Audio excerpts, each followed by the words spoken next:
Hello and thank you for tuning in to LAKERLAND, where you hear two opinions of some Laker fans. It is me, Christian, and my left-hand man, Matt. What it do, bro? Goody.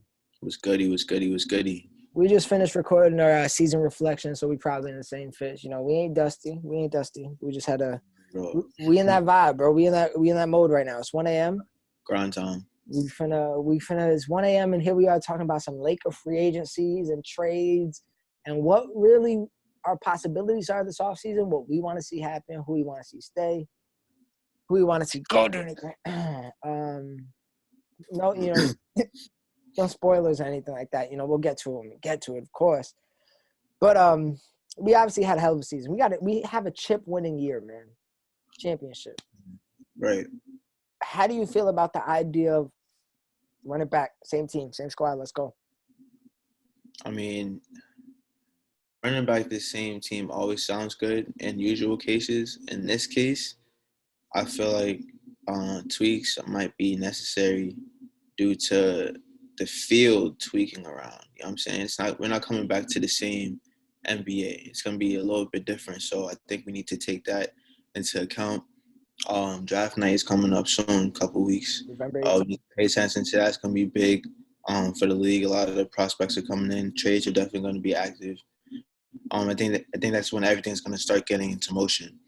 A lot of free agents are on the board, and we have a lot of people who might not re-sign with the Lakers. So we're definitely going to have to – it's going to be a new look. We're going to have our base with Brown and AD there. Hopefully we still have key players like Rondo, Dwight, Keith. I would love to see those guys come back. But we do have ammunition for trades with guys like Danny Green, Kuzma, Cook, maybe even guys like JR. I don't know if they're going to be considered still on the roster. I don't know how their contracts work. I'll break it all down. Yeah, I'll break it all down. Yeah, but from draft night, it's going to be a go. It's going to be interesting to see. I think that there's a lot of free agents on the board that we shouldn't hesitate to pick up. Yeah, so I think you said a lot of good things right there, man. The draft date is November 18th, if I'm correct. And there looks like they're toying with a start date of December 22nd. I feel like that might be a little too soon. But honestly, bring back ball. I'm cool with it. Bring back ball as quick as possible. Mm-hmm. Adam Silver couldn't let these boys get a Christmas off, huh? No, we can't fold that because Christmas Day is that's basketball day. You can't pass that up. And I understand why they're prioritizing that target date because if all this fails, it's going to be probably a Christmas opening day. And I imagine they'd probably want a couple of days before Christmas just to lead up to it. Mm-hmm. And they always want some sort of storyline going into Christmas at least. So, yeah. 22, it's the 22nd of December, I'm not arguing with that. If that works out, that would be great. Have a great opening night and then go straight into Christmas. That would be great. Yeah, man. So, it sounds like they don't get much of a break, but you also got to take into consideration some of these teams haven't played since March.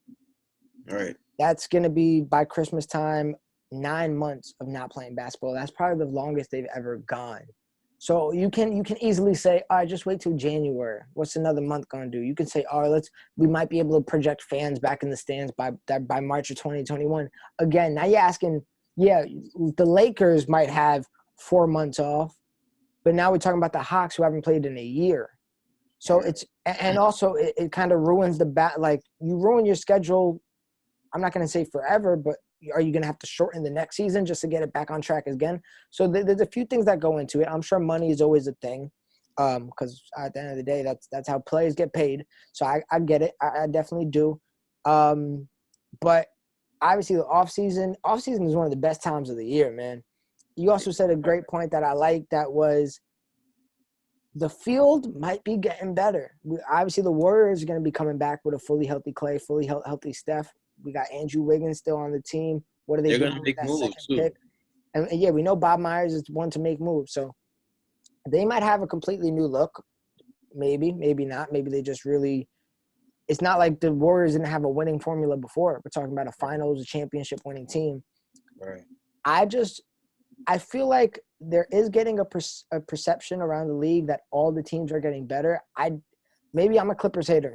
I don't think the Clippers are getting better. They got some tough decisions to make this offseason. yeah, they can build some chemistry, but they're also getting in a guy who was an assistant coach as a promotion. I don't think he's a better coach than Doc Rivers. I'm sorry. I mean, does it matter? I don't know. But I don't know if the Clippers are going to necessarily be better. Nuggets are Nuggets. They do the same thing every year. Jazz, I don't know if they're going to be better. Mavs probably going to be better with another year of Luka. Then you see the East Coast side. Bucks, can they really be better? They just were the number one seed, one of the most dominant regular season teams you ever saw. They folded in the playoffs. What roster adjustments can they make? I'm not too sure. The Heat, they're going to have basically the same team. They'll have another year of experience, so let's say they get better. Sixers, they folded last year. Celtics, like it's just going to be everybody's going to get better because they get another year with each other. And the Lakers can be in that same boat. But you said players opted out. They already started. So I guess let's go into should we start with the trade targets, the free agents, or the Lakers free agents first? What are you thinking? Let's think about these free agents just in general, right? Okay. Because I feel like when you mentioned about a lot of teams becoming pretty much better off of experience and just being one more year together, I think that a lot of teams that made it far enough, like Nuggets, Heat, and who did he play? Celtics possibly, but more so Heat, Nuggets. I think they became high prospects for certain free agents in terms of they're one piece away from being that team. I know the Heat probably feels like that, and they're already a hot market being in South Beach. You feel me? So I want to be surprised if I see a big name go to South Beach again. So the thing about this free agent class is there weren't many big names, truthfully. I didn't write down the biggest of the biggest names because obviously Lakers can't get those players. But some of the big names in the free agency market this year, Fred VanVleet. I think that's probably the biggest name, no cap. So, Oh, really? Yeah, it's a very light free agency. This year is really like, will Giannis sign an extension? Because if not, that means he's on his last year of the contract. So Bucks might trade him, Bucks might not. We just saw it with Davis, and it's a similar situation to that. But yeah, it's not a big free agency. Like Fred VanVleet is the biggest one probably. I can't think of anybody else big name of notoriety that is part of it. I want to say the biggest, and I feel like he's going back to the Raptors. They're gonna hand him a blank check. But yeah, so we got a few free agents to talk about. I would say, what do you think are some of the needs Lakers have? Right now, we have a base of a roster of Anthony Davis, who's on contract, Anthony Davis, LeBron James, Kyle Kuzma, Danny Green. I'm assuming JaVale McGee opts in. I'm assuming Quinn Cook opts in. Avery Bradley opts in. And if I'm right, that is basically our base, those 7 guys. Did you take KCP? Did I take him into consideration in the 7? Yeah. No, he opted out. Right. So let's talk about that real quick. We got a few Lakers that opted out. We got Rajon Rondo, KCP. They both opted out. Dwight Howard's contract is up. Keith's contract is up. Dion Waiters is up. J.R. Smith is up. And Dudley is up.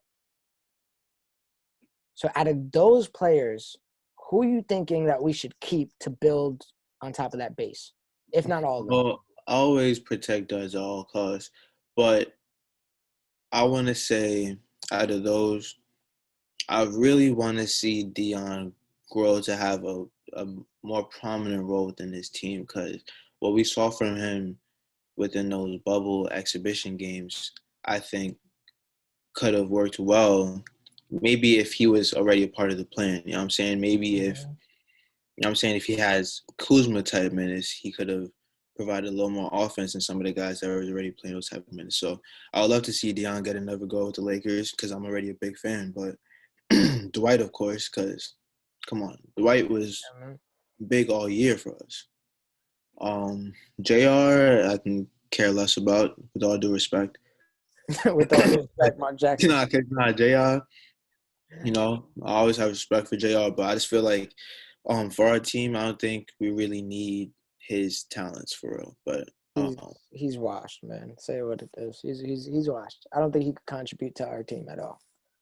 If we get him as a 15th man, sure. Mm-hmm. But at the same time, I The thing is, man, when you get these championship-like teams, you're probably going to be active in the buyout market come, that deadline. Right. So it hurts to see some people go. J.R. Smith, like it might be a little morale killer to see a person like him get signed and then him get cut later on.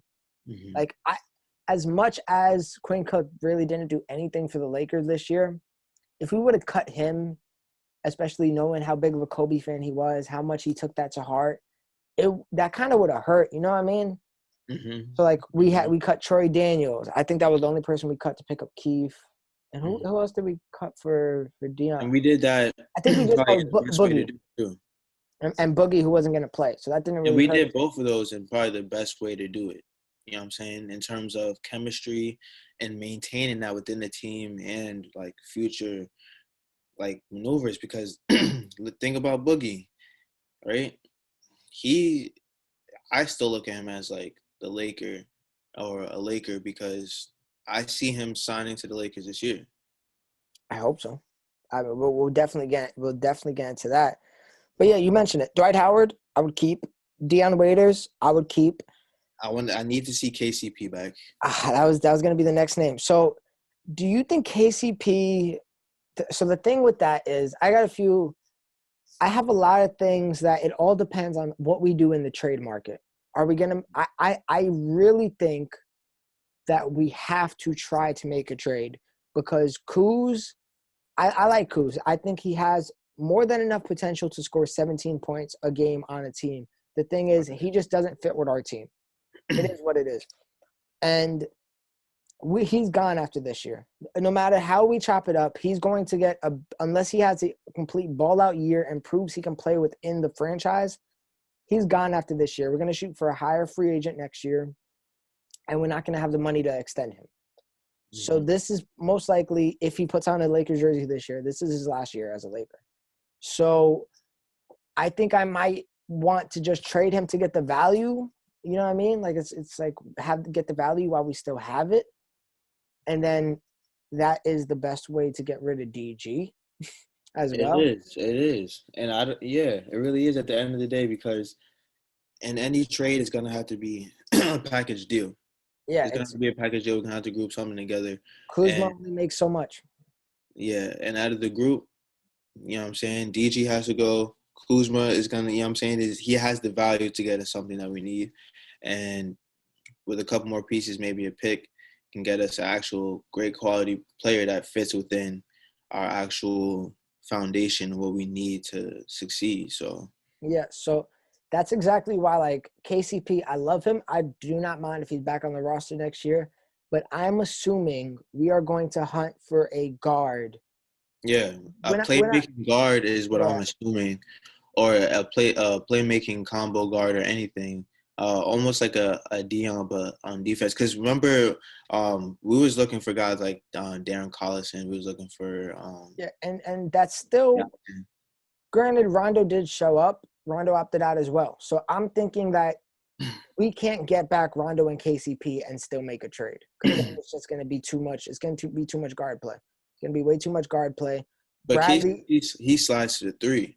He can slide to the three. He can slide to the three. That's right, but he won't be starting. And we see bench KCP, and I don't know how I feel about bench KCP. You know what I mean? If we do a trade, it's going to be that person we traded for, most likely. LeBron James, Avery Bradley, Anthony Davis, and whatever we do with the five. Unless I don't see Anthony Davis playing full-time five next year. You know how he is. So it's really all dependent. I would like to keep one of Rondo and KCP. If we do a trade, I don't need to see them both. That's kind of where I stand. If I had to pick one or the other, it's crazy because Rondo really helped contribute to a championship. So did KCP, don't get me wrong. It's honestly like playing with free change at that point. I don't care.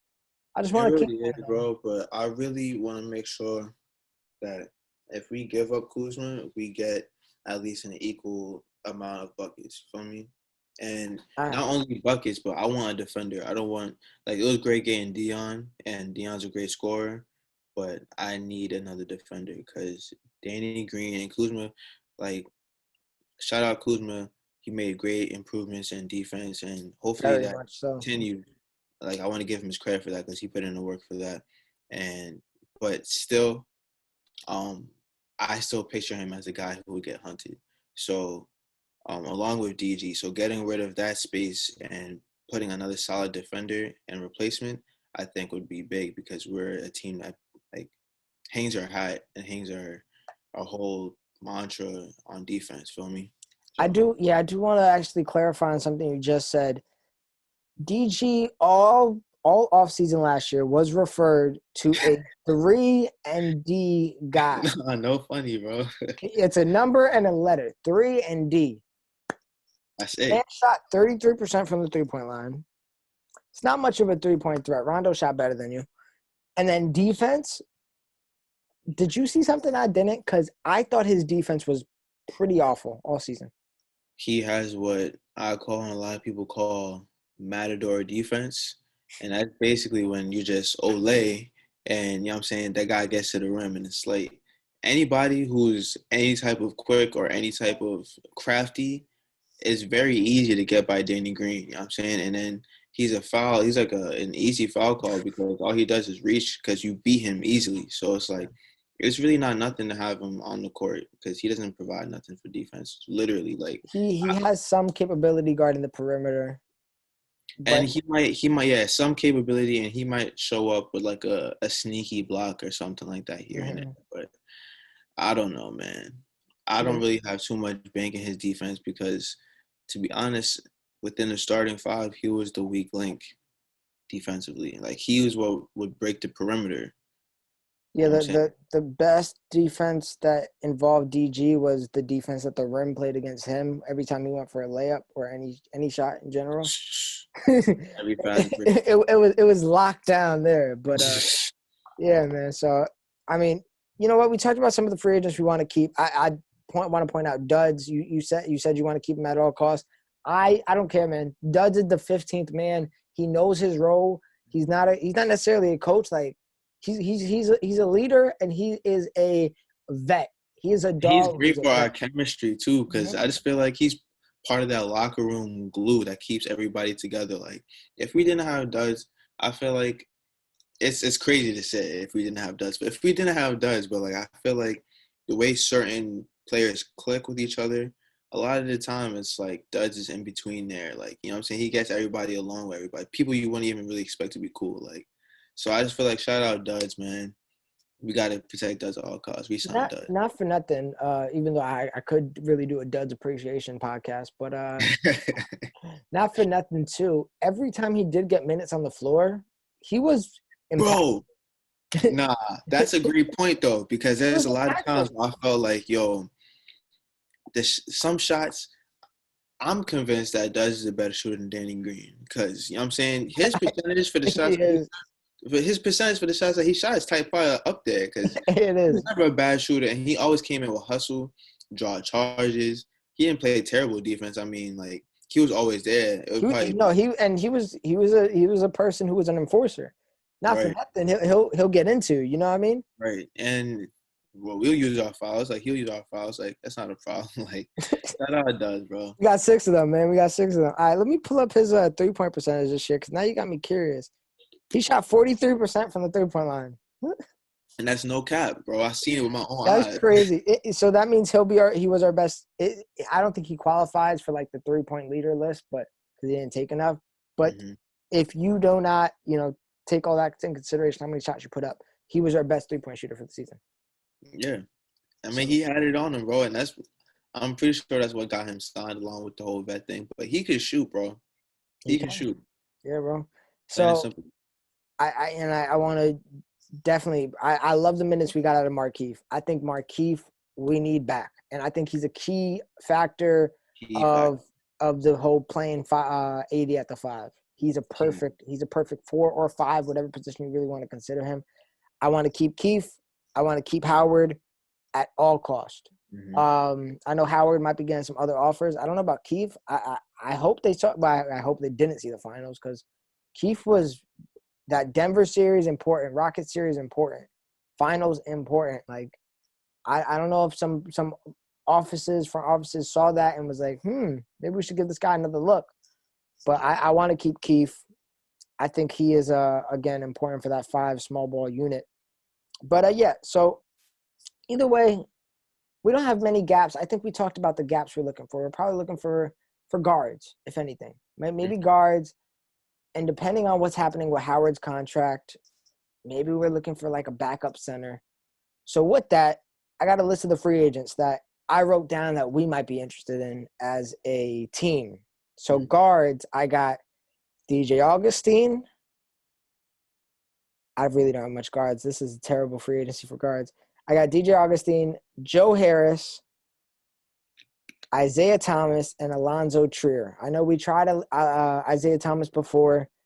He said he's fully healthy now. I've always been a big Zay fan. I don't know if that's the best route to go because of defense.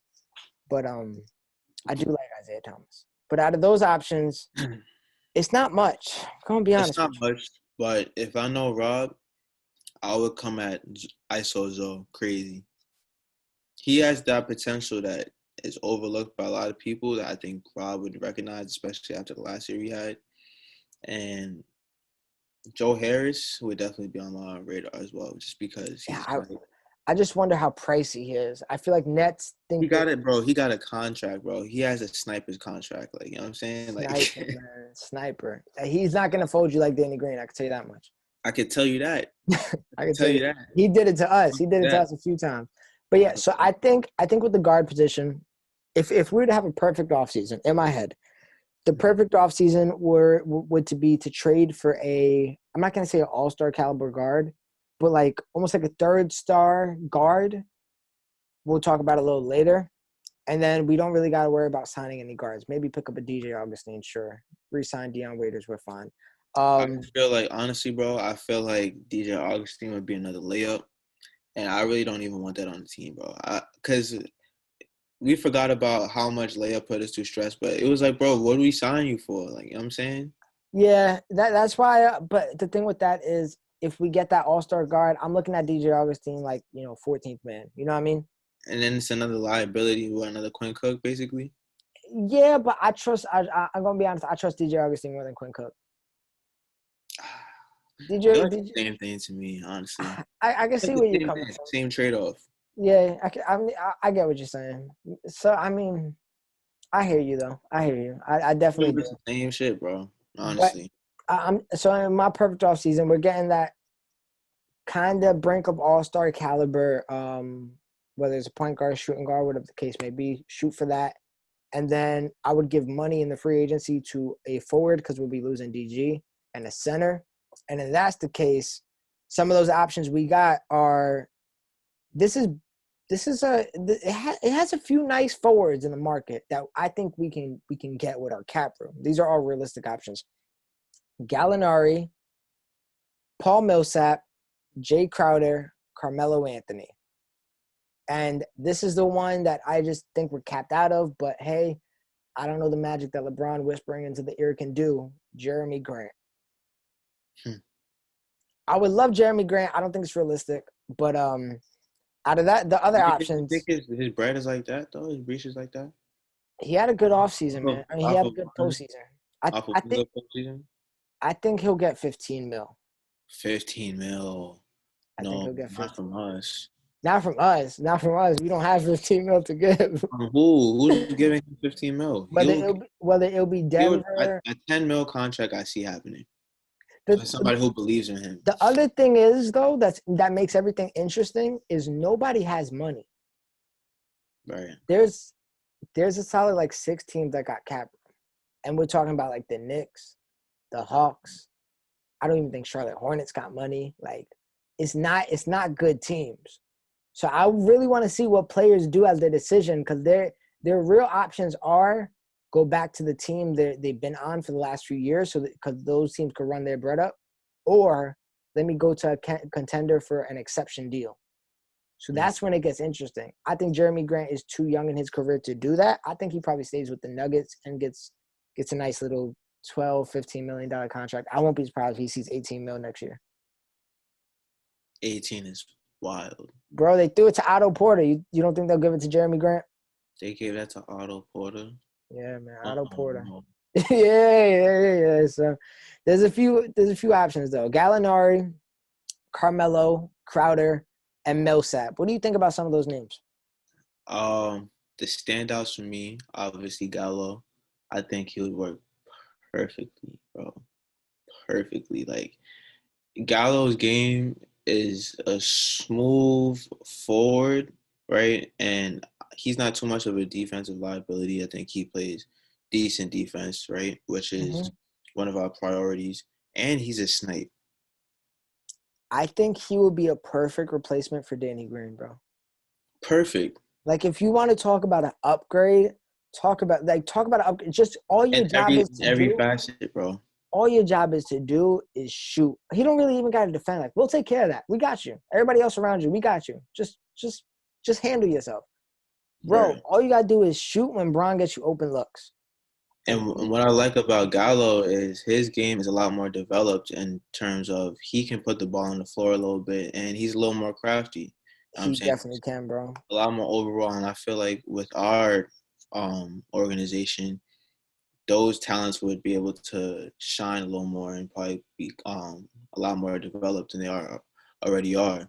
And in terms of just the 3-and-D guys, like strictly a shooter, strictly defense, I think Jay Crowder should be on the top of the list if that's what we're looking for. You know what I'm saying? That's another person. I don't think he's too pricey. I just think that Miami probably got him solid. You know what I mean? I think Miami brings him back. But I don't think so. I But don't. I think I, I think he gets one little Los Angeles talk from LeBron James, one of these. Like, it's water and bad bitches. One of those Jones. You know what I'm saying? I, And I don't know. that could be. Oh, but they did play together before, so I don't know if they. Bro, I'm pretty sure they mad cool. I don't know if I think they had actually beef when they played, if I'm right, because they got him traded. He got him traded. He got him traded back to. He got him traded to the Grizzlies, not the Grizzlies, Jazz. He got him Yeah. traded to the Jazz. To Jazz. That's when It might have Cleveland. been the Grizzlies. It might have been the Grizzlies. I think, bro. The It was Grizzlies. the Grizzlies. I don't know what the I remember hell. he had a game winner for them. You might be right. You might be right. He had a game winner for them last year. Who the hell did Cleveland get them from Grizzlies? I don't even know. But yeah, I'm pretty sure he got him traded. So I don't know how he feels about him. We'll see. I mean, I love the option, man. Every time I saw Crowder in the Miami Heat series, I was like, yo, this guy doesn't miss from the corner. Right, but then that's another thing that's important too that I really don't want to mess up within this whole all season. And Chemistry. something is that it's probably the most important. I think really kept us together throughout the bubble and everything is just our team chemistry. I don't want to mess that up. And there's a lot of people who think that signing somebody or trading for somebody like CP3, you know what I'm saying? Some people think that a CP3 pickup would be ideal for the Lakers. Me, especially if we get Rondo back, I feel like that might be. And then people already, Chris Paul might be at the point in his career where he feels like he's not entitled to anything anymore. You know what I'm saying? And being part of the Lakers, I think all focus would be shifted to one thing. You know what I'm saying? And that's like best case scenario. But then the worst case scenario, I think, is a big risk. You know what I'm saying? Like nobody wants like a locker room cancer there. Nobody So wants that. I do wanna get onto CP3 in a second when we go to the trades. I got a few points to bring up there. But while you talk about the chemistry point, I don't know if he's leaving. Again, this is all what ifs. This is what if we can take somebody from another team essentially with free agency. What about Carmelo? That's bronze man's, you know what I That's mean? months, man. Shout out Melo. I think if we wanted Carmelo, we would have been had Carmelo to be a being. Yeah. But I don't know. Maybe the front office saw what Melo still can do, so maybe it's an option then. I don't. I I don't. think our investments from now on should be more long term. I hear you. Yeah, I hear you. So Shout out Melo though. You know what I'm saying? It's a great thing for sports fans, whether it's basketball, NFL, whatever it is that you watch. But like his story, I think should resonate with a lot of people just because he was written off. You know what I'm saying? Nobody really considered him to even really finish his career playing basketball again. So like the fact that he came back and showed everybody like I'm still Carmelo Anthony, I think that's big time. So like, shout out Carmelo. I hear you. I ain't really think about that as far as maybe long term looking. And Right. if we did want him, we would have grabbed him already. He was open, long as hell. We could have picked him up whenever. So Right. I might be seeing that point too. All right, last Mm-hmm. forward, I want to talk about that I mentioned, and I feel like I know your answer to this one. It's going to be a hell no, but Paul Yeah, Millsap. that's why I ain't even bringing it up, bro. So the thing with Paul Millsap is I could see him kind of play that Keith role, you know what I mean? And not only that, he's a veteran. He knows what it is to go to the conference finals. He knows what it is to go. That's really the farthest he's been, but that's no slight, conference finals, conference finals, and he can help push AD to the 5 and play that 4 role. I don't know if I'm too mad at a Paul Millsap, man. Bro, let me tell you something. You don't like him at all. No, but let me tell you something though, because you're saying I don't know if I'm too mad about Paul Millsap now, but I guarantee once he's on your team, you're going to be very mad at a Paul Millsap, because what Paul Millsap is pretty much a forward version of Danny Green, to keep it a whole stack with you. And I paid a lot of attention to it because I invested a lot of bread into Paul Millsap's. I think that's your energy. That's why you upset. No. I made the right investments. I always invested in him playing cheeks, playing trash.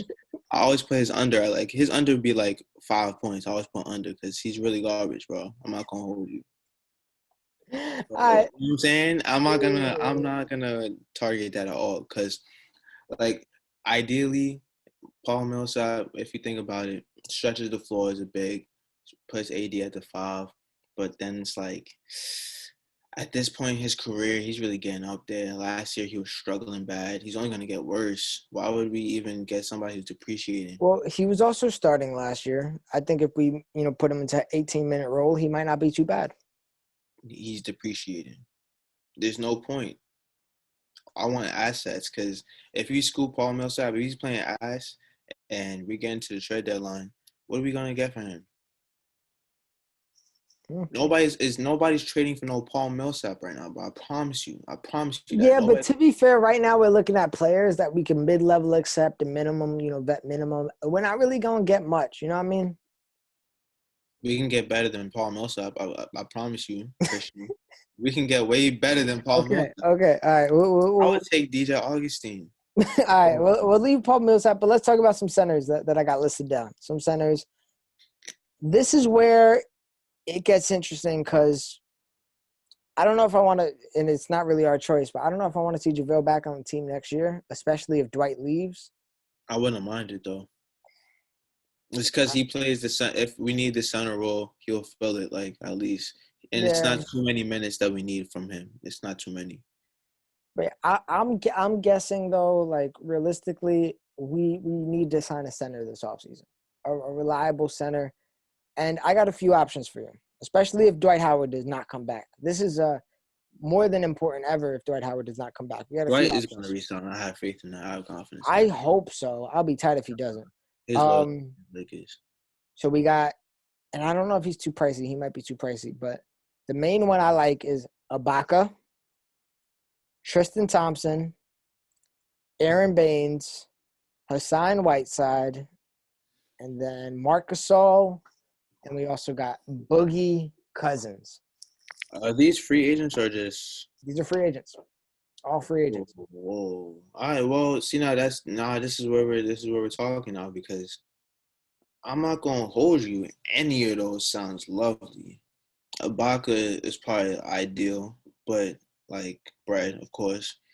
I think Tristan Thompson is type perfect too. I'm not gonna hold you because he's one guy who plays his role, and you don't really expect him to do like a whole lot of points, but you do expect him to get on the boards and to defend at a high level. So, I mean, he's done it before with Braun, and I mean, from what I've seen from him, it was very impressive. So, I would love to have Tristan Thompson on board because he's a dog. And Baines. I like Baines. I'm not gonna lie. I like Baines. Like he was definitely on the lower tier of the people I named, but I like Baines. I like Baines. And I like that he could shoot a 3. That's perfect. And that's plus points because when you think about when we play our best basketball, it's when we can stretch the floor. even though we like to play big, it's great if we can play big and stretch the floor. Mm-hmm. So that's definitely like somebody we gotta have our eyes on. And I'm same sure thing. Robert's Same paying thing with attention. Ibaka. Really, Ibaka can. Okay, that's why I'm saying he's ideal because if we're talking about like the full package, like defense, like it's pretty much up there with JaVale and Dwight in terms of holding down the goal and defending the basket, like shot blockers, you know what I'm saying? Shot contesters, and then shot makers. Like he has a sweet mid-range jump shot and a decent and a reliable three-point shot that's way more He reliable makes. I than think he'd Danny average like Green. 1.4 threes a game last year. Right, Made. So and like that's like that's not bad, man. That's around bronze range. To be honest, Braun might have been a little higher than that, not too much higher. that's better than Danny Green then, and that's what Danny Green got signed for. So In can't fact, argue with that. And then you know what I'm saying that just feeds into our monster mentality too. So that would be a great sign. But I don't honestly, know. bro, if we thought like Keith was great at that role, Ibaka, oh my god, because we Right. can get that on defense and athleticism. I don't know. Keith might be a better 3-point shooter, but the numbers point to Ibaka being a better one, so maybe it is Ibaka. I think I'm stuck on that Keith game where he hit 5 in a row, and I'm just like, you know what I mean? But man, this is where it gets interesting. That's why I say like I might want. I think I'm at the end of the video. I think I'm gonna give my perfect roster of next year. But this is where I might want JaVale gone, and we keep Howard and get an Ibaka and even another center because Ibaka could play a 4, maybe a Boogie. What do we think about Boogie? It would be great to see Boogie back, but Boogie is a person I sign when we already have two centers, or you know what I'm saying. When we know we have centers, because I think it's pretty much safe to say at this point, Boogie's just like Liability. unpredictable liability. You just don't know what's gonna happen because it was exciting signing him last year, and it didn't make it past the summer. Like, you know what I'm saying? I don't know what happened. I think it was running some runs or something, and then he hurt himself. So it's like it gets risky with that, but I think it would be nice to see Boogie have a roster spot. And I think that's what they're going for because I mean they're getting him a ring. So So I think Boogie is as good as a Laker already. Truthfully, I'm saying I think he signed realistically. He was still in the group chat apparently when we won the chip, saying and AD said, "I got you one." right. I say if any team gets Boogie for a minimum, it better be us. Mm-hmm. You know what I mean? Because if we get Who is seven, taking that? Who's taking that risk at this point? I mean, Nobody wanted to touch for him before, and now he got for hurt again. for a minimum deal though, anybody could take him. Because what's the Bro, risk? they didn't want to take him before. Well, they're And stupid. They've been stupid the whole no, but time. listen. They didn't want to take him before. And then he didn't even make it to the court. So you think teams are gonna even consider that again? Yeah. Literally the last sighting of Boogie was like 2 years ago in the finals, coming off of an injury, like a year-long injury, and being pretty much a shell of himself. Granted, like it was like He was playing hurt in the finals too. He was coming off the quad injury he in was the playing finals. hurt and rushed. It was all rushed. I mean, If like I don't know, if man. we get a Boogie at 75%, which I don't even maybe that's asking for too much, but if we can just if that's his max that we can get him for 75% in a limited 20-minute game role, bro, 75% of a all-star DeMarcus Cousins is 10 times better than your average player. And that's fast. Look what we did with Dwight, because Dwight was pretty much written off the same way Boogie was, just besides the injury point. Nobody thought we can get that type of production from Dwight, So and that's we what I'm did. saying. Like, maybe we get. Oh man, I'll run down my perfect roster in a few minutes when we talk about it. But Boogie, Ibaka, even I'm not mad at a Marc Gasol, especially in a limited capacity role. If we got a center or two already, Marc Gasol coming in for 12, hard minutes. That's another guy that can shoot a 3. Former Defensive Player of the Year, just like Dwight. I'm not saying people are writing him out, but If we lose Dwight, he could fill that role, I would say, perfectly. A defender, could grab you boards, could get you blocks. He could also stretch the floor, and he's a veteran. Champion. Marcus Shaw, I would look at and consider for a minimized role, but I don't have too much faith in his movement. And you know what I'm saying? He's not going to give you that like energy that Dwight gave for sure. Yeah, and that's a drop-off I think we can't really afford to have, because any slow spots, any areas to manipulate, we got to get rid of that. We have to be 1 through 10 solid defensively. That's my biggest thing. I don't want to be I don't want to have any liabilities. You know what I'm saying? The same way people looked at the Clippers roster last year and said, oh, those guys are, I'm not saying roster-wise, but I need to know that the players that we have can physically guard the perimeter, can physically guard fast players, and then, you know what I'm saying, can keep it together throughout the whole year. Marcus Gasol, I might be asking a lot for at this point, because he's another player who's appreciated. I'm definitely looking at him in a limited capacity role, but that is some limited minutes I would like. You know, a guy that comes on the floor and I know you're gonna make the right decision. Exactly, but think about it. Last year we had JaVale starting center, very active big man, right? He can move around very well for his height.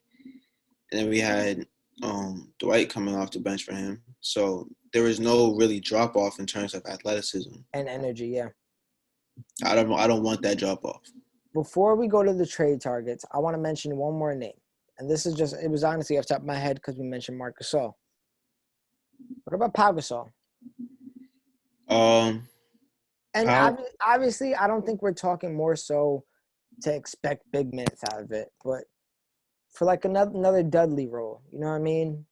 I don't see it happening just because Pau already signed to Spain, I think. No, he did not. A Spain team. Oh, you're actually Marc Gasol signed to the Spain team. Was it Mark?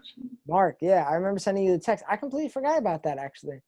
And he's still on the free agency list. So I think Marc Gasol's off the table. You're right. Marc Gasol signed to the Spain team. Yeah, I knew it was one of Gasol's. So there you go. Erase that 2 minutes of conversation. But yeah. No, but I think he knew his time in the NBA was probably up because, I mean, last year wasn't his best year. And he's been a prominent big man for a while now. So I think he just gracefully bowed out the league and said, you know, I could still play though. So I'm going to. And also with COVID going around, you might, if that's his home, he might be more comfortable over there than being. Yeah. So, I mean, shout out Marc Gasol. But, Pau, as like a farewell, you know what I mean? Where he play with last? The Bulls or something? I want to say Bulls, but he didn't really play, you know what I mean? I would like to see him just back in a Lakers jersey. I would love to see that I would love to see it. And, like you said, the Duds role. If we got a roster spot, I would love him to grab it. But that's another one of the things, like, what if, you know, we need somebody come buyout time?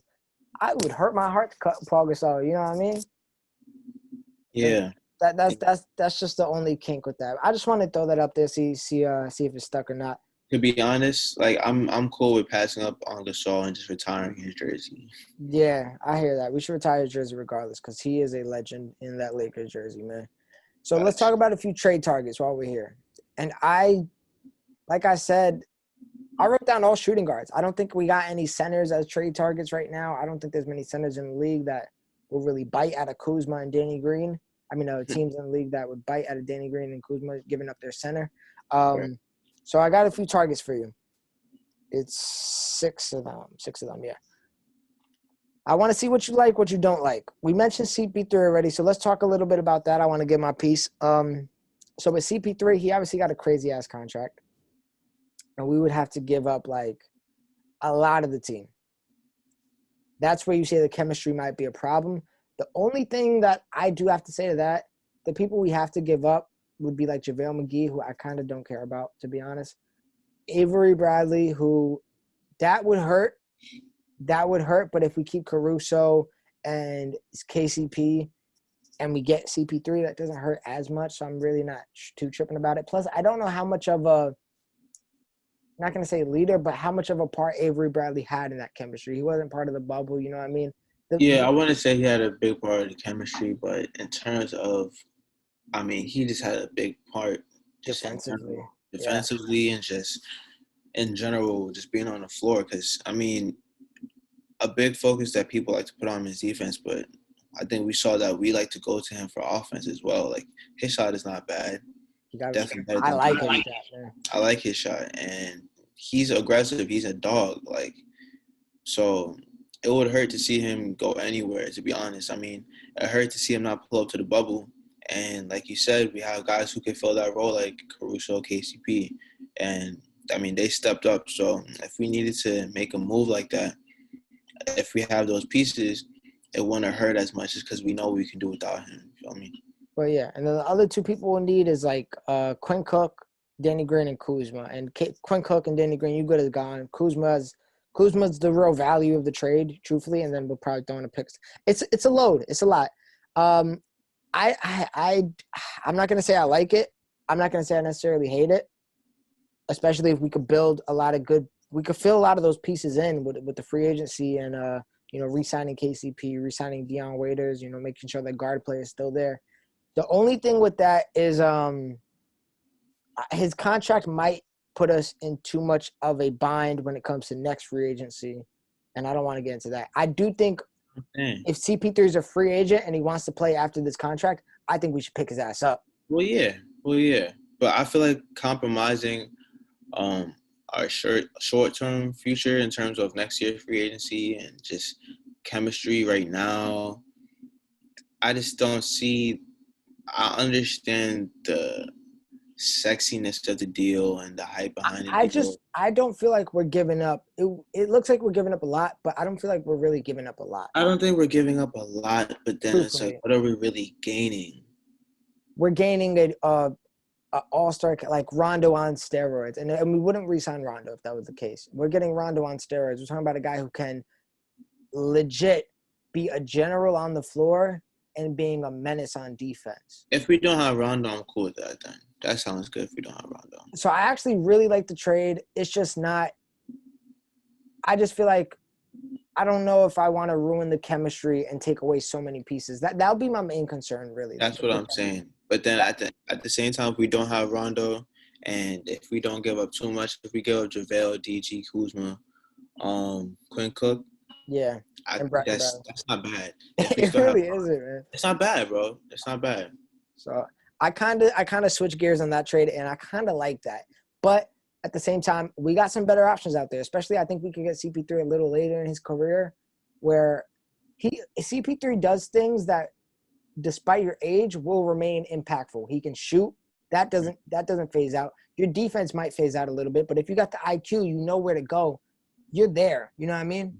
You're going to be a great defender, at least a solid defender. And then everything else, your playmaking, you don't lose that. So all his big key attributes, I feel like we can get for a vet minimum in a few years. So I'm not too pressed about getting him now. Some people that you mentioned, that you said, let's talk about maybe long-term. We got a few people that could be all-stars that we might be able to trade for. One of them was an all-star. We got Victor Oladipo. How do you feel about that? I'm not mad at it. I wouldn't put all my eggs in that basket, though. You feel me? Why not? Just surveying the field, I just feel like there are better options, but I would not be mad at this particular option just because, like you said, been an all-star. He was an all-star before, which is, I mean, that's big for us, but, I mean, that doesn't really mean nothing in terms of how it would fit within the team. Are you scared about his injury at all? He's fine. He's fine now. I'm scared about the injury. I'm a little scared about the injury just because when he came back, he wasn't the same in the bubble. Feel me? I also think he had a different role, so he wasn't too content with the role. That does have matters. But so, what role would you want to see him in for us in terms of another Avery Bradley? I feel like he can be he doesn't have the defense of an Avery Bradley, but at the same time, we would most likely keep Avery Bradley if we were to get him. So I would see him more into, if we were to get him, I would say we'll start Braun, Avery Bradley and Depot. And with that being said, we got another player that can – Oladipo can score. We're talking about a guy who was a 39% three-point shooter not too long ago, a guy who once averaged 22 points a game just 2 years ago. So we're talking about a guy who can – and he can shoot. He can shoot pretty good, but he puts the ball on the floor, and he could attack. And that's the one thing where I'm kind of scared of the injury because I don't know if you lost your legs. I don't know if you lost your aggressionness because, you don't have that same jump. You don't have that same speed. So that's where I get a little scared with the injury. This is one where I really like it, but I like one or two things more for trade-wise. One of those two things is Zach Levine.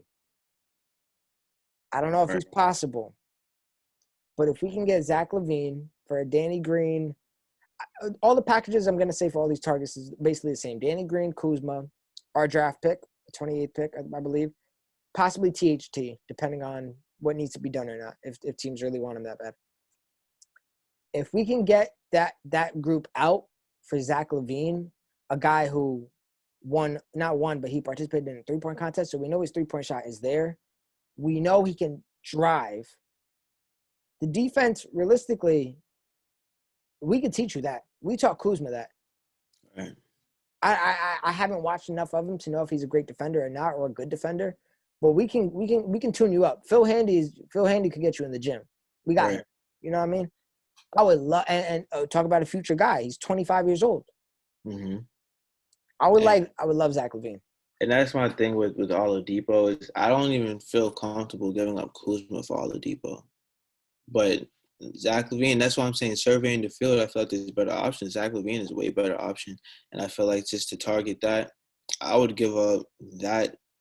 I'll give them some of my tax bread. I'll give them whatever else they need. I'll give them, you know what I'm saying? What else do you need? I'll take Zach Levine in a second, bro. That's really ideal because in terms of future, right, we don't know how long Braun is really going to be a Laker for, right?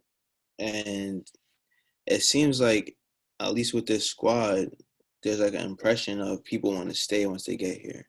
So Zach Levine already looks unhappy where he's at. It shouldn't be much that could persuade him to move anywhere else. But to get him on our team, I feel like it will take a lot because he is hot right now. And I feel like a lot of people would want to trade for him. My concern with Zach Levine has nothing to do with him, and it has to do with the Bulls are in the middle of kind of like rearranging their front office. They just got a new coach, so they might be at a point where they're like, I know we got off on a wrong foot, but listen, we're working over here. Let's make a new impression with you. So I feel like because of that, they might be a little bit clingy to him. You know what I mean? Unless he demanded a trade, which everything flies out the window when that happens. I'm just not too sure about that. That's my only issue with that. Somebody who I think the organization has had enough of, and he had enough of the organization. And possibly my favorite option to trade for, Buddy Hield. How you feel about getting Buddy Hield to the Los Angeles Lakers? The thing about Buddy Hield, in comparison to Zach Levine at least, is probably more realistic. But he does demand bread. You know what I'm saying? So, and his contract is pretty beast, if I'm not. Him and Zach Levine got more big of a contract than him. Zach Levine's making about $25 million a year. Buddy Hield is in like the 18 range if I'm right. He might be making 20 at this point. And he wants the max or something? I don't. Let me look up his contract. I thought that was probably one of their disputes is that he wanted a max deal or something like that. Yeah, I remember that too. So let me look up his contract right now. So go off on how the basketball wise, like I said, anything is pretty much a step up from Danny Green, but I mean that's a huge step up because he's a snipe, a big snipe, and oh man, I just read something actually. So I haven't looked at his contract just yet, but he's 27 years old, been in the league for 4 years. Mm-hmm.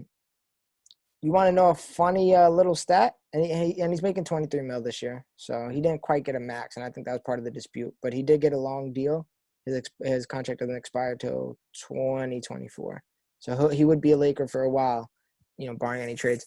You know who his agent is or was? Don't tell me Richie Rich. Rob Pelinka. Oh, Rob Pelinka. Mm. Interesting. I just thought it was interesting. That's the person who got him the deal. It looks like. Interesting. So I mean, Rob does what he does. So I mean, I'm not too surprised if I see a Buddy Hield target. But hey, that sounds sweet, man. Man, we're talking about a guy who can knock down shots. Buddy Hield. He's a shooter. He's a shooter. He'll shoot and like with confidence. Danny Green got unconfident at a point of the season, and also I feel like Buddy Hield he's kind of crafty. Not for nothing.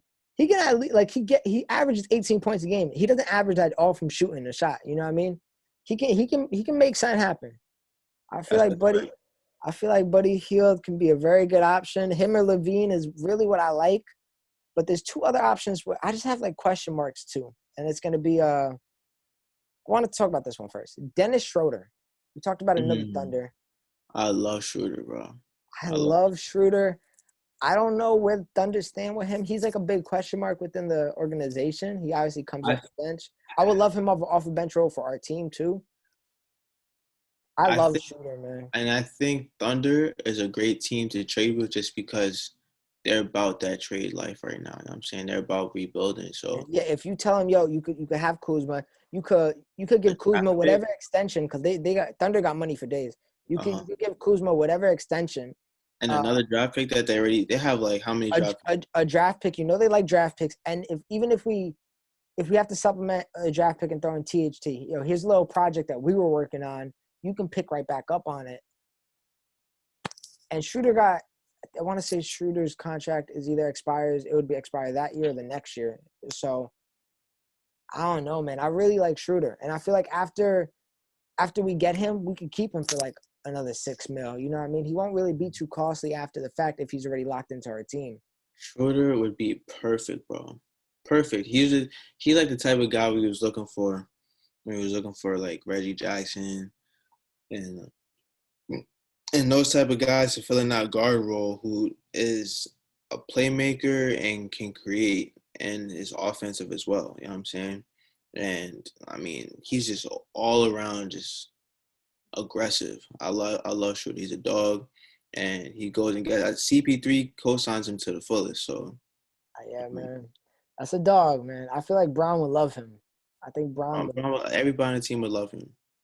I mean, he's that type of player. Like he's legit. Like he's like a Patrick Beverly, but like he fills up. But good. Yeah, he's like a good. I like Patrick Beverly too. Like I used to at least. He's like a good Patrick Beverly. Like he gives that Patrick Beverly energy without being Patrick Beverly. Word, and that says a lot. Yeah, I like Schroeder a lot. I'm interested in that. I just don't know his value on the trade market. I feel like we might be giving too much, giving DG Kuzma a draft pick. Like I don't know. You know what I mean? For Dennis Schroeder, I don't think so. Because think about what we're getting. Think about what we're getting though, because you know what I'm saying. In the ways that Kuzma can be replaced, like his contribution in the playoffs, like it wasn't big enough to where we need to hold on to it. I feel like a Schroeder's impact is something that we would need to hold on to. I hear you. Yeah. I like Schroeder, man. Schroeder can really be a nice asset to just a 6-man. He's a 6-man, and to have a nice 6-man for 4 or 5 years while having your stars there still, that'll be big. So one more 6-man. I got 2 more. We got 2 more, and then we're good to get off. But one more 6-man I want to talk about. He was a 6-man this year. Former MVP, Derrick Rose.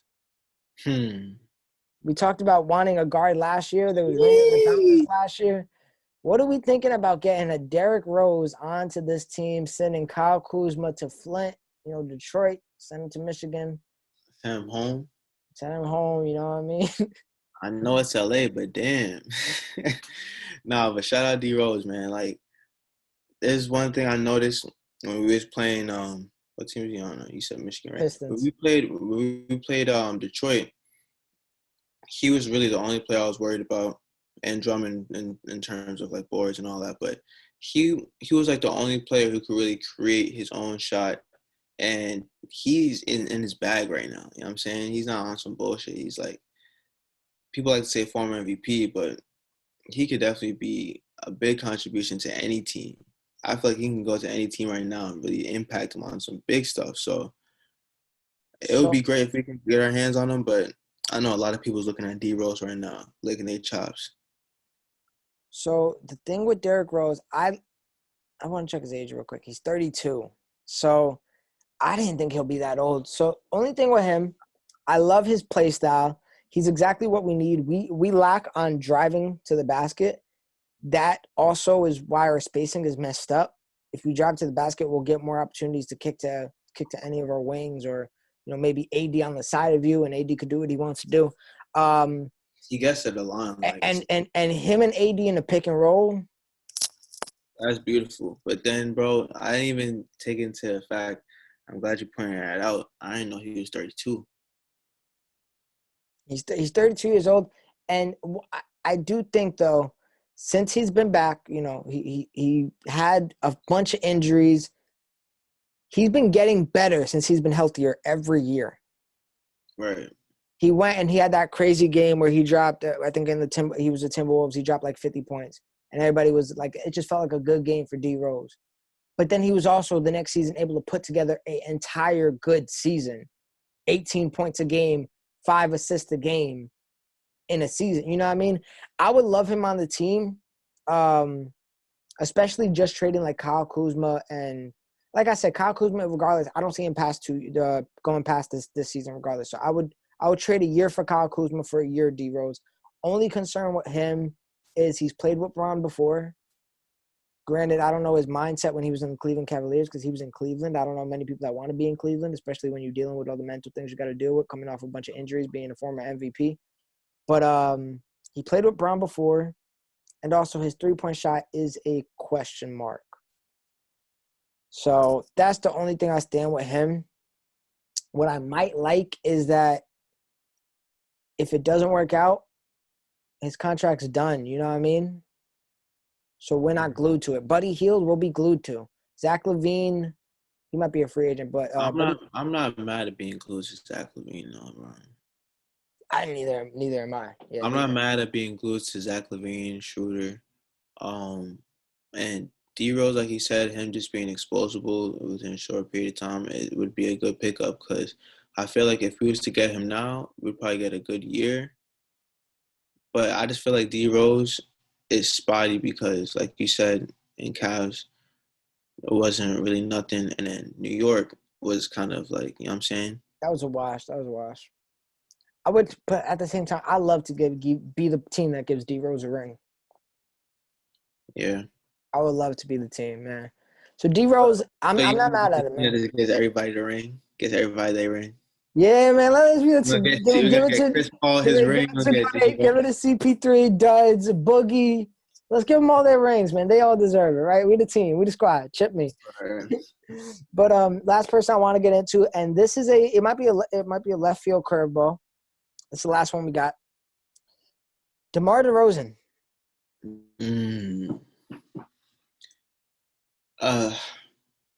Not gonna happen. I'm just being real. Spurs is not going for it, bro. They're not going to trade him. They're not going to trade him to us. They had DG already, bro. They're not going for it, bro. I promise you, they already experienced how many more. They might like Kuzma. I know Pop likes Kuzma. Nah, he would love Kuzma, but just the overall deal is just DeRozan is pretty much their star or their player. Yeah, but what are they? They're not winning a championship. They know that. They know that, but if they're gonna shop him, it's gonna be more for what we're offering. Let's be real. Who wants a 33-year-old DeMar DeRozan? It's only going to be a contender. Contenders aren't going to give you much. They're only going to give you. We're gonna have to give up some stuff then. I don't think we'll have to give up more than what I said. A Danny Green, a Kyle Kuzma, a pick, and maybe THT. I feel like the pick and THT is going to be enough for them to be like, all right, we got little projects, and then we got Kuzma who they can take care of real quick, get him in shape, get his defense on point. And Danny Green again. Yeah, Danny Green. Danny Green is just a throw-in for everything because he's ass. But DeMar DeRozan, he's not a guy. He's a Jimmy Butler. He's not going to take a three. But the mid-range, that's his. And he's going to take it. He can still get to the basket. And also, we're talking about a 20-point scorer in his sleep. He does that. Putting a 20-point scorer next to AD and Bron, like, you know what I mean? Like, Zach Levine, I don't know if he's a 20-point scorer next to AD and LeBron. Right. Buddy Hield, definitely, I don't think he's a 20-point scorer next to AD and LeBron. DeMar DeRozan, if you say, hey, we need one of you guys to get 20 today. DeMar, can it be you? He'll be like, all right, I guess so. You know what I mean? Yeah, because, I mean, DeMar DeRozan's skill set is very specific, so I think it would be easy for him to fit in anywhere because he's going to do what he does, you know what I'm saying, regardless of anything. If he's playing with Bron and AD, he gets the ball, he's going to work you in the mid-range, and he's going to pull. He's going to take his shots. That's why I like people who are not afraid to take their shots, and he worked his whole career on basically his mid-range jumper, so he's confident in that jumper. He's going to take it every time, you know what I'm saying, so.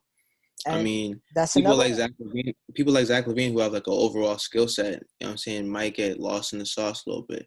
Like I feel like Kyle Kuzma, he probably got a little lost in the sauce because how do I score amongst two all-stars, you know? And I feel like it's hard to find your pocket and it's hard to find where you can score consistently because it might not work every night. You're trying to do everything. Not only that, too, I think of DeMar DeRozan's probably at the point of his career where he could play a lot of the three. And if we get rid of DG, we're going to need that. But also, you know, compared to Zach Levine may be able to play three. Granted, the three really isn't a three because we got Bron playing point. But Buddy Hield, I don't know if he could play a three. Anyways, so DeMar DeRozan could definitely shift to the three. He can defend. He can guard, which is what we need. He's probably the best defender besides CP3 that we named so far. We're talking about a veteran who has, I'm not going to say championship experience, but he's been to the Eastern Conference Finals a few times, been also under the tutelage of Popovich for a while now. And also, I just think of the Avery Bradley shots that he gets all the time. What's always open? Mid-range. The mid-range. And Avery Bradley does a pretty good job of getting those sunk.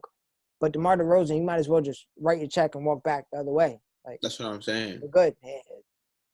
That mid-range would be unlocked. So to quote Drake, I might spice up his words a little bit, but the more I hear it, the more I like it, man. I mean, that is facts though, because I never really considered somebody like DeMar DeRozan, but when you pitch it like that, it sounds good, and just imagining it in my head, it looks good too. So I mean, and he's a Compton boy. It's interesting. It's very interesting. He's a Compton. Rob has a lot in his hands right now. He has a lot. He got some options. He got some cards to play, but hey, if he really wanted to, he could run the same team back, and we might be straight. Yeah. So I don't know if you want to say it, but I'm gonna run in my world a perfect Lakers team of next year, right? So you know we got the people we got now. I'll name them just to name them. We got LeBron James, obviously. Let me do the starting five real quick. So I would want to trade Kuzma and DG, and I would like LeBron James at the point, Bradley at the 2, and at the 3. I mean, you could really throw in any 3 of these gentlemen. Or 4 in this case. Buddy Hield. 3. Let's go 3. Buddy Hield, Levine, or DeMar. Either of those 3, chef's kiss. I'm cool. Then we got AD at the center. AD at the 4.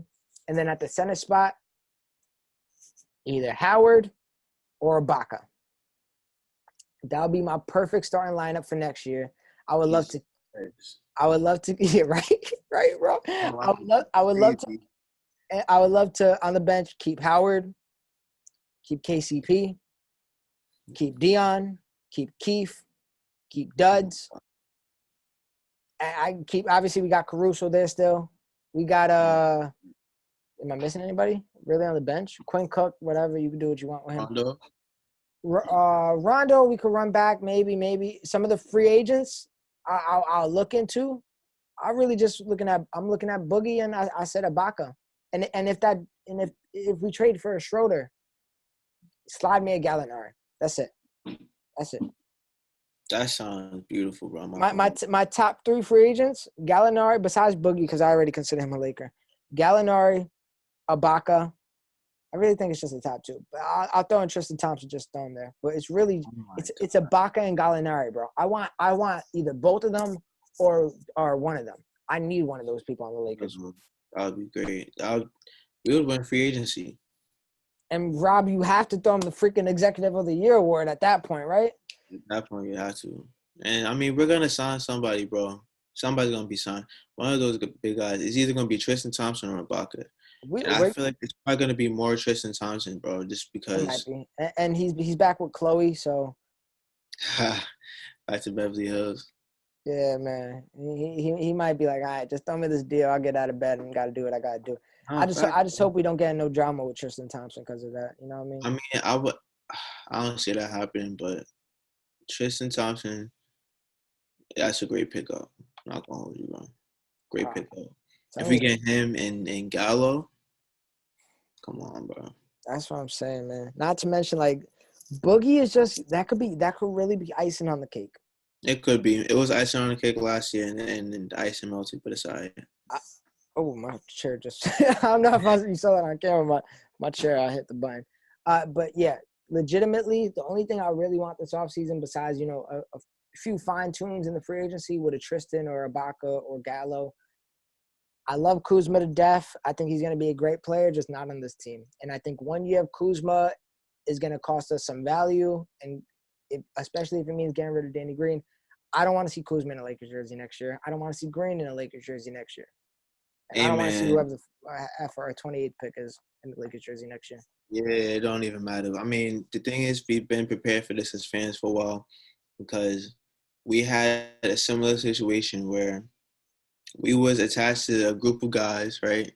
And Kuzma was the one I was least attached to, too. So exactly. But the thing is, like, exactly, bro. He was the one I was least attached to.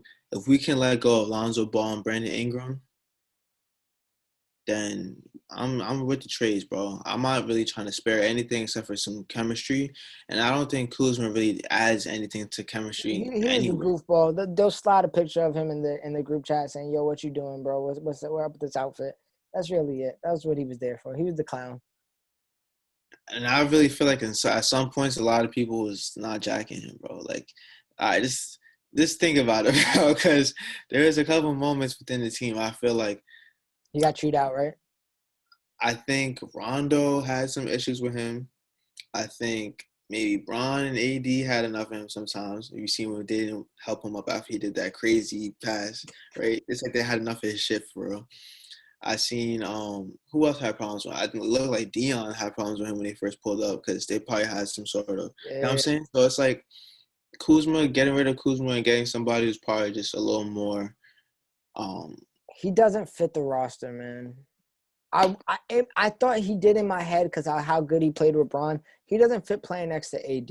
Call a spade a spade. It is what it is. Like I said, he's going to be great on another team.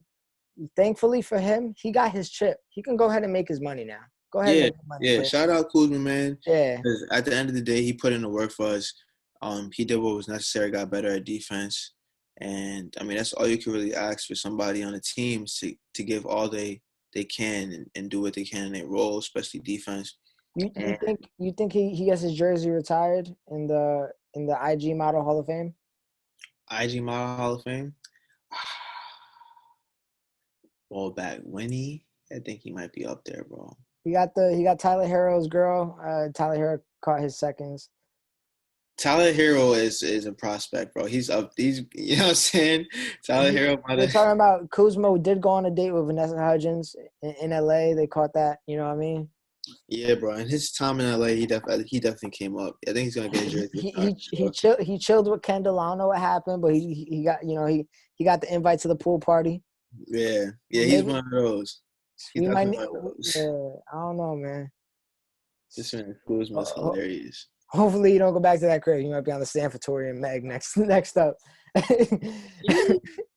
On a right note, I think that's good to end it, man. I'm liking it. It's exciting, man. It's the best time of the year. We're going to be here all off season to talk about it, man. Next time we on, I think I got an idea. We'll talk about it as soon as I hit the unrecord button. I think I got an idea. But, Matt, any closing notes you got for them? Shout out Laker Nation as always. Shout out Lake Show. You know what I'm saying? We do what we do. Gonna keep talking about these news. Gonna keep updating y'all. Much love. Absolutely. And always, guys, signing off in case I don't see you. Have a good afternoon, good evening, and good night. Karma gon' come, hope I'm ready when she do. All the good die way too young, hope I ain't good enough for you. If I ever get caught up, hope it ain't shit left I could prove. Cause I'm only 21, ain't got shit left I could